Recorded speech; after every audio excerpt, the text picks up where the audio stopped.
Hello, it's Christmas Day and welcome to our viewers here in Nigeria, the continent and all around the world. This is Newsroom series where we bring you stories from across Nigeria, but our attention today is on the South region. It's Christmas Day, celebrated by Christians all over the world in honor of the birth of the Savior of mankind and biblical Messiah, Jesus Christ. Christmas is a big family tradition across the globe, and here in Nigeria, where an estimated 74 million Christians typically spend the day with loved ones at home or in fun places amid eating, drinking, and merrymaking. This year's Christmas comes amid soaring headline and food inflation at a record 34.6% and 40.2% respectively, occasioned by the government's removal of petroleum subsidy. As a result, Nigerians are grappling with increasing cost of commodities, which has mostly compelled a low-key celebration this Yuletide. And President Bola Tinubu is calling on Nigerians to renew their hope and believe in a prosperous Nigeria as the country is on a promising path of restoration and progress, pointing towards a bright future. In his Christmas message to Christians across Nigeria and around the world, the president notes that Christmas embodies the fulfillment of divine prophecy and symbolizes the triumph of love, peace, and unity. According to the president's open quote, it is a poignant reminder that light can emerge even in the darkest times, bringing solace and hope. This belief resonates with people of all faiths. Indeed, God is with us. End of quote. The president also sympathized with the families enduring pain and loss, whether from floods, fires, or accidents, including the recent stampedes in Ibadan, Okija, and in the nation's capital, Abuja.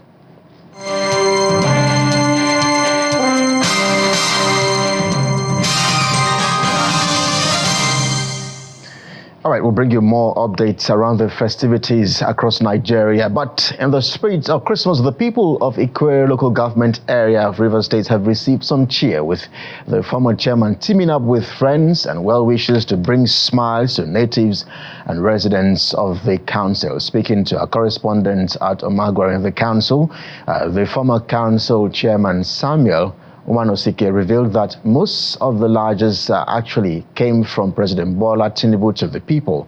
Our correspondent in Rivers State, Charles Okporum, reports. All right, I understand we'll bring you that story in just a moment. Still tracking stories from the South region. The hydrocarbon pollution remediation project HYPREP is finalizing discussions with the African Development Bank to establish an agro-industrial processing hub in Ogoni land. This announcement was made by HYPREP's project coordinator, Professor Neni Barini Zabe, during the final stakeholders meeting for 2024. Our correspondent Deborah Agbalama brings us this report. It's the end of the year and the final quarter of 2024, and HYPREP is holding its last series of meetings to review activities, update stakeholders, and report to regulatory bodies overseeing its remediation and restoration projects. To set the ball rolling, HYPREP's project coordinator, Professor Nene Barini Zabe, highlights some of the significant progress in the Ogoni cleanup efforts. According to him, the mangrove restoration project has reached 75% completion, as he also provides updates on the specialist and cottage hospitals, as well as the ongoing Center of Excellence. Contaminated lands are remediated and shorelines cleaned up. More areas will be freed up for farming, fishing, and other productive uses. The rehabilitation efforts will significantly enhance the food security and livelihoods of the people of Ogoni, and by extension, other contiguous regions that depend on the ecosystem goods and services that the remediated lands and creeks provide. We are also in exploratory talks with the African Development Bank to establish an agro-industrial processing hub in Ogoni land. Professor Zabe also reviews some of HYPREP's plans for next year, beginning with a socio-economic study of Ogoni land, which is scheduled to commence in January 2025. Significant progress has been made in improving access to potable water for Ogoni community. The various hyper project activities in Ogoni have created 7,000 direct and indirect jobs for women and youths. I am happy to inform you that the socio-economic study of Ogoni will commence in January 2025. Stakeholders at the gathering also contribute their insights and recommendations. I hope that one day when it's time for us to review ourselves, I will have the opportunity to talk and we can sit down and look at ourselves eyeballs to eyeballs and say, these are the Ogoni problems. And that if we want to move forward, we certainly must do something about our own problems. Outside the stakeholders meeting, I think Ikwerre should begin to look at multi-platforms to allow people to ventilate on other issues. Because sometimes when people don't have the opportunity to say these things, when they have the opportunity, all they can do is to explode. On Hyper's performance in 2024, a representative from the Stakeholders Democracy Network shares his view on the projects undertaken by the organization. And we are also aware that this year, some Ogoni youth, especially those that receive training in the aviation sector, where they had placement and they are working. And also, we're looking at people now going to the water side to Ikwerre. Those are the impact. And in the course of our work as well, we visited quite a lot of post-remediated sites, and we can say that there is revegetation.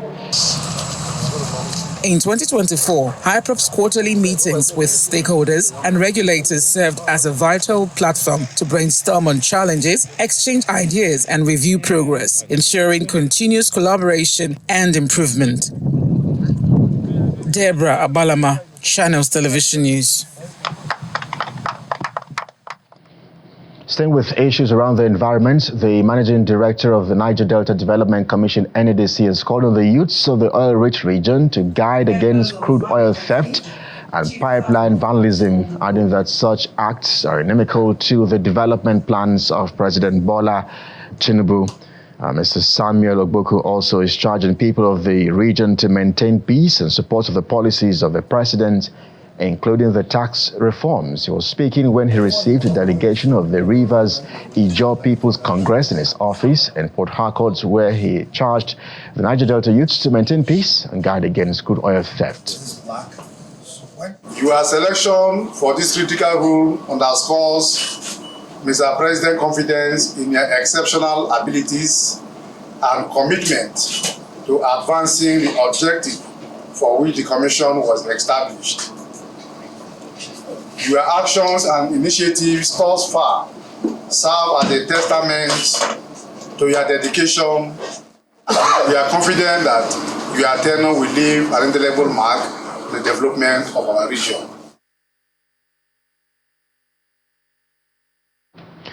The delegation of the Rivers Ijaw People's Congress are at the NDDC headquarters in solidarity with the policies and programs of the current board and management of the interventionist agency. All right, let's take you back to the spirit of Christmas and sharing cheer. The people of Ikwerre local government area, they have received some cheer with the former chairman teaming up with friends and well-wishers to bring smiles to natives and residents of the council. Our correspondent Charles Okparum tells us more. It's the season of celebration across the country, and the people of Ikwerre local government area aren't left out.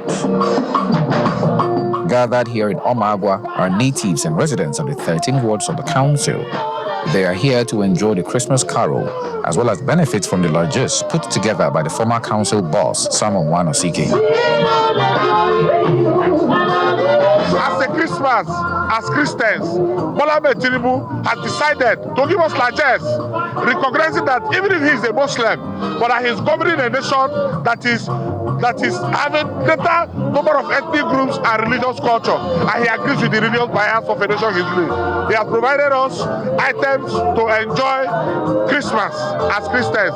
The father reveals that precautions have been put in place to ensure that everything is orderly to prevent a stampede. The items they're going to take home is being stacked in front of the people. We don't want a situation where there will be rush. While the program is going on, they are stacking their benefits, It's coordinated. No, there will be no stampede. There will be no rush. Not left out is a member representing the council who uses the opportunity to sue for peace in the state. We are gathered here as Ikwerre people in conjunction with other stakeholders to make sure we celebrate with our people, to make sure we thank God for the life given, because without life you cannot celebrate. Interestingly, some bipartisan political leaders also have varying messages for their people in the season. If you have an opportunity to empower your people, to develop your people, and you fail to do so, and someone else does have similar opportunity and does excellently for his or her own people, please let honor be placed where it belongs. There's even some politicking amidst the festivities. When you visit with the people who are well organized and who are mobilized, you have a very big challenge. And so I'm lost in that confusion, because I fear if we can do the same in all the about local government.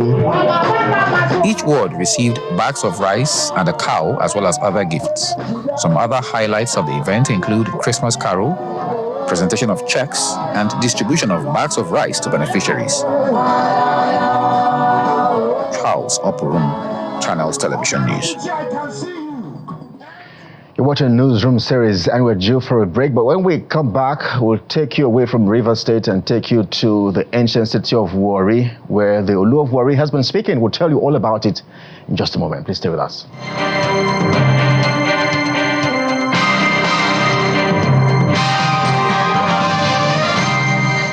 Welcome back, and thanks indeed for staying with us. In a remarkable display of development and royal support, the ancient riverine town of Obohoro in Warri North local government area of Delta State was recently buzzing with activity as the Olu of Warri, Ogoni Atuatse III, commissioned a modern housing project aimed at improving the welfare of the community.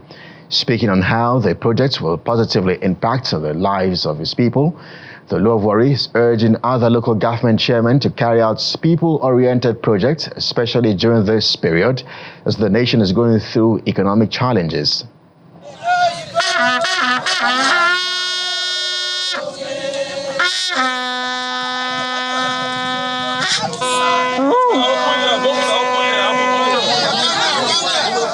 The Olu of Warri, Ogoni Atuatse III, arrived the riverine town of Obohoro in Warri North local government area to commission 6 units of 2-bedroom bungalows constructed by the chairman, Festus Ashima. The 6 housing units were completed within 4 months of their flag off, showcasing swift action by the government to address the needs of the community. The commissioning attracts a large gathering of dignitaries, including prominent chiefs from the Olu of Warri's palace and notable religious leaders.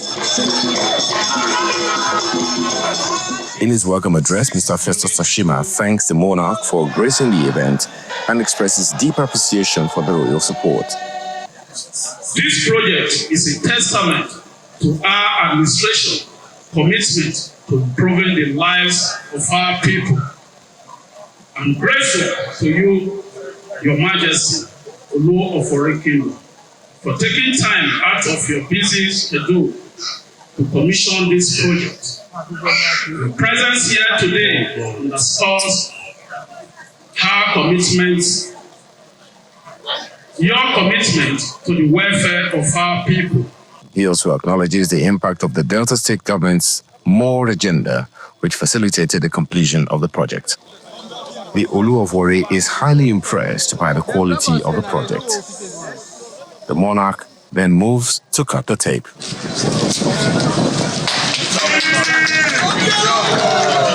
My attention was drawn to these chalets that have been built by the chairman of the Warri North local government.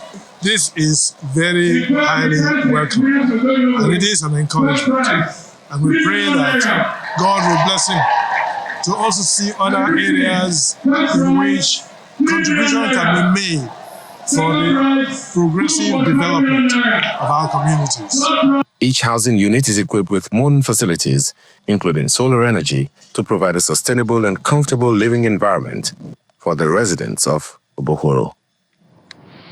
To other stories now, the Federal Roads Maintenance Agency has commenced the second phase of its operation Connect to Your Destination initiative in Rivers State.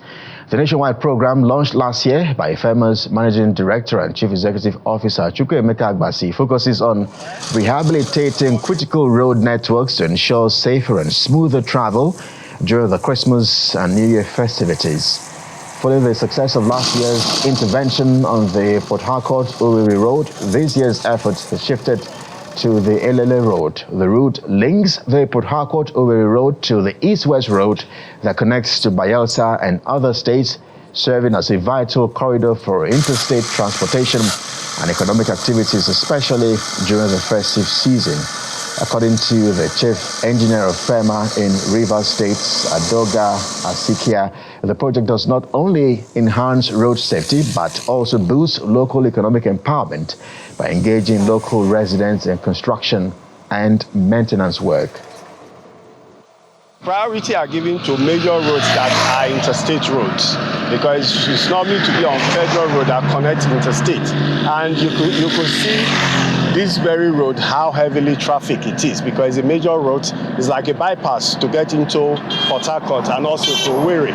So most vehicles now link through here rather than entering through to Port Harcourt. They use this as a bypass to go to Ogoni. So it's a heavily traffic road, and you can see the way the traffic is on this road. So our priority is to ensure that federal roads are tackled and ensure that they are pothole-free. Our activities cut across major roads in the state. Like we just finished an intervention on Wanyakara, Kabai or Kwaliu-Mabai Road. That's a major road which has not received any attention for well over 15 years. And the agency have gone in there, and the people out there, they are commending the agency for all the efforts in carrying out maintenance work.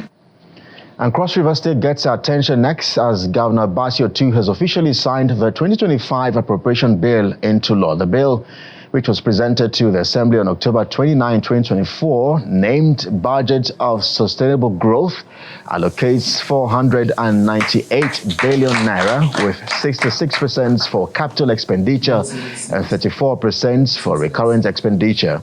Signing the budgets at the Dan Archibong's Lodge in Calabar, the Cross River State capital, the governor emphasized that the bill is focusing on driving economic growth and highlighting sectoral allocations such as aviation, special duties, intergovernmental affairs, power, agriculture, tourism, and others. Governor Tu expressed readiness to deliver effective service and build a brighter future for the people of Cross River State. We have made a deliberate decision to prioritize development and growth, hence 333 billion, which constitutes 62% of the total budget, has been allocated for capital expenditure. This significant portion will go towards key infrastructural projects, including road construction, healthcare facilities, educational infrastructure, and other long-term investments that will drive economic growth and create jobs. We understand that infrastructure is the backbone of sustainable development, and we are committed to ensuring that Cross River State remains a state with world-class infrastructure. This budget reflects our commitment to a balanced and equitable distribution of resources. We have carefully ensured that every sector receives attention, with a focus on stimulating growth in areas such as agriculture, tourism, ICT, and industrialization. In Edo State, Governor Mondo Peholo has again pledged his commitment to building a transparent civil service with key focus on efficiency and training of workers. The governor gave the assurance on Tuesday during the swearing-in ceremony of 3 new permanent secretaries for the State Civil Service in Benin City, the state capital. The governor, in his charge to the new permanent secretaries, is advising them to see their elevation as an opportunity to improve their service to the people, as well as contribute to the development of Edo State. I, Ebamoyi Edith Atumre, do solemnly swear and affirm. As we prepare to round up the 2024 on a sound note, we are also planning to make a huge difference in the year 2025 with quality governance, Although people voted for us to provide good governance for them, and public service will be the center of that agenda. As a result, we are building a team of regular civil servants that will be effective and transparent in their call to duty. We expect you to redeem public trust in governance. On our part, we will ensure that public servants in Edo State are constantly trained to achieve the Renew Hope agenda of President Bola Ahmed Tinubu for a better society. I congratulate you as you assume your new duty. I stand here today honored to express our heart-felt gratitude to His Excellency, who made it possible for us. We pledge to work to the agenda of His Excellency to promote equity, transparency, and every other thing that will make Edo great again. We say thank you, His Excellency. May God give you the wisdom, understanding to rule Edo State, to make Edo State great again. From Edo to Bayelsa, where the state government has flagged off an expansive dry season farming program to boost agricultural productivity and ensure food security. The program entails supporting farmers with the necessary inputs, offering technical assistance to ensure successful farming season and harvest, as well as organizing training for farmers to enhance their skills and knowledge in areas such as soil preparation, irrigation, and post-harvest management. In a bid to ensure food security, the Bayelsa state government has kicked off the dry season farming with the theme, Right to Food for a Better Life and Better Future. The distinguished Senator Flagging off the 2024-2025 dry farming season at the Ministry of Agriculture Rice Farm in Otuasega, Ogbia local government area, Governor Dodiri urges Bayelsans to key into his administration's agricultural revolution to promote food security. As I speak with you, we have more than 15,000 women cut across all the communities of Bayelsa State. We want to change the narrative, and I can assure you, our dear governor, by this time next year during the food festival, you will have surplus of food in the street of Bayelsa State. The farmers and beneficiary of the trainee program applaud the state government. With what you have done by training Bayelsa youths to become international standard farmers, farmers said, I should thank you. Our governor, the miracle governor, please, as you have been trying till this moment, continue to support your farmers. We thank you so much for this privilege of being trained, and we promise to do good with our training and to also train others to come into farming.